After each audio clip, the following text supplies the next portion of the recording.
রাধাকুণ্ড শ্যামকুণ্ড 8 বার পরিক্রমা করলে সেই ফল হবে। তার থেকেও শর্টকাট করে রেখে দিয়েছে রাধাকুণ্ডে জিহা গিরিরাজ আছে, জিহা গিরিরাজ। ওই গিরিরাজকে কেউ যদি 7 বার পরিক্রমা করে তাহলে কিন্তু ওই গিরিরাজ পরিক্রমা করার ফলই সে পাবে।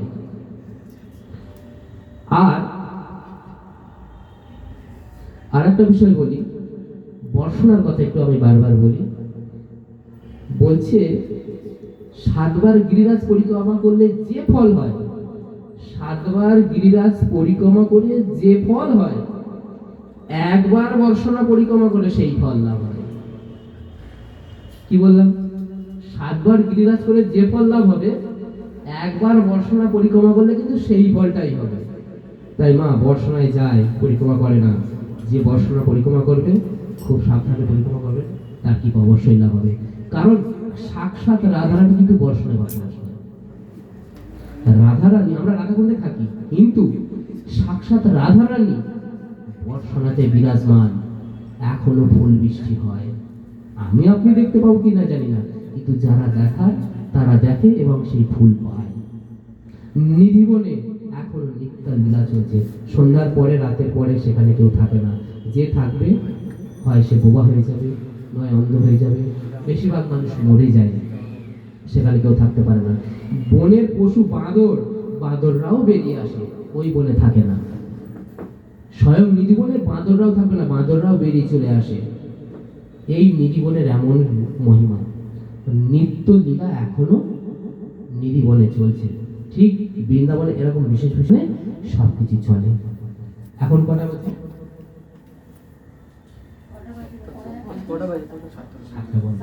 বলি, সকালবেলা রাধারানী ফার্স্ট পড়ার সময় যখন তার গৃহে থাকে, সুবল সখা তার রূপ ধরে চলে যায়, জটিলা কুটিরার কাছে চলে যায়।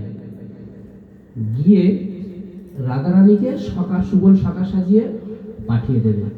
আর নিজে সুবল সখা রাধারানীর রূপ ধারণ করে এই রান্না করা, ঘরের কাজ করা, গোশালায় কাজ করা, সমস্ত কিছু করবে। আর তখনকার তো আমাদের এখানে সব কোনো ব্যাপার না, কিন্তু ব্রজবাসীদের একটা নিয়ম আছে। কি নিয়ম? না, এতদূর ঘোমটা টেনে দিল, তুই এখন কেচি নিচ্ছে, এতদূর ঘোমটা টেনে দিল, মনে করবো রাধারানীর পোশাক পরে রাধারানী মনে কাজ করছে। কিন্তু রাধারানী সুবল সখা সেজে চলে গেল সখার সাথে দেখা করতে, গোবিন্দের সাথে।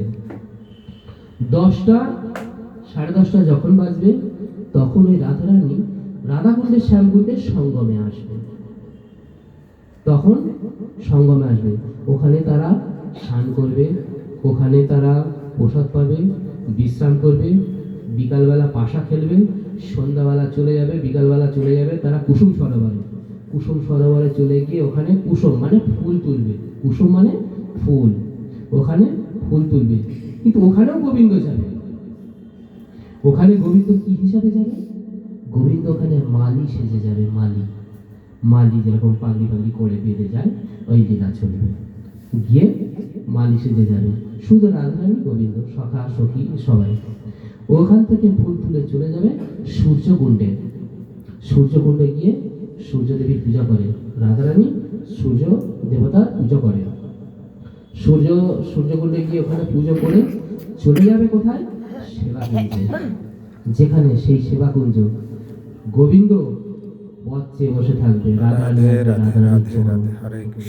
পা টিপে দেওয়া, তাকে জল দেওয়া, বাতাস দেওয়া, স্বয়ং গোবিন্দ ভগবান রাধারানী চরণ সেবা করে সেবাকুঞ্জে।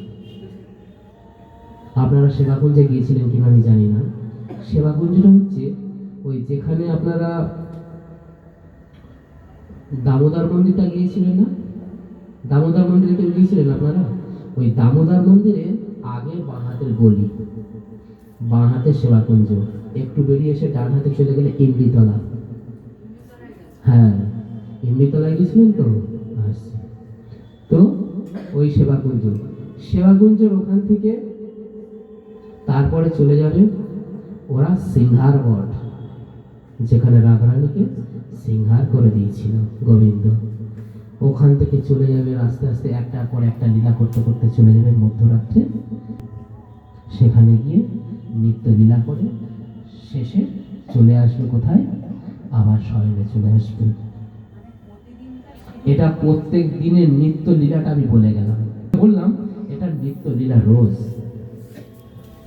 ঠিক আছে, এখন রাধারানী কোথায়? এখন রাধারানীর সেবা করেছে আছে। এটা আমরা যখন থাকি তখন এখন রাধারানী কোথায় আছে, এখন রাধারানী কি করছে? আমরা সত্য কথা বলতে আমার আমার কেউ নেই, একজন আমার সরকার আর একটাই আমার মা রাধারানী। আমার সরকারও রাধারানী আর আমার মালিকও রাধারানী। রাধে রাধে রাধে রাধে, জয় শ্রী রাধে। তো এই যে মা ইমলিতলার কথা বলছে, ইমলিতলার কথা আপনাদের জানা আছে, হয়তো সবাই জানে। যখন রাধারানী সিঙ্গার করে গোবিন্দের সঙ্গে দেখা করতে যাচ্ছিলেন, তো যেতে যেতে রাধারানী তো খুব সুন্দর অপূর্ব, এত সিঙ্গার করে যাচ্ছে, যেতে যেতে ওই তেঁতুলতলা দিয়ে যাচ্ছিল। ইমলিতলা মানে হচ্ছে, ইমলি মানে তেঁতুল, হিন্দিতে ইমলি বলে, আর বাংলায় আমরা কি বলি? তেঁতুল। তো ওই তেঁতুলতলা দিয়ে রাধারানী যাচ্ছিলেন। এমন সময় ওই তেঁতুল গাছের পাকা তেঁতুল পড়ে মাটিতে বিছিয়ে আছে। তো রাধারানী যেতে গিয়ে এখন তেঁতুলে পা করে পা পিছলে গিয়েছে, পা পিছলে পড়ে গিয়েছে, পড়ে গিয়ে তার সিংহার নষ্ট হয়েছে। তখন রাধারানী ওই তেঁতুল গাছকে অভিশাপ দিয়েছিল, বলেছিল তোমার এই তেঁতুল কোনোদিনও পাকবে না।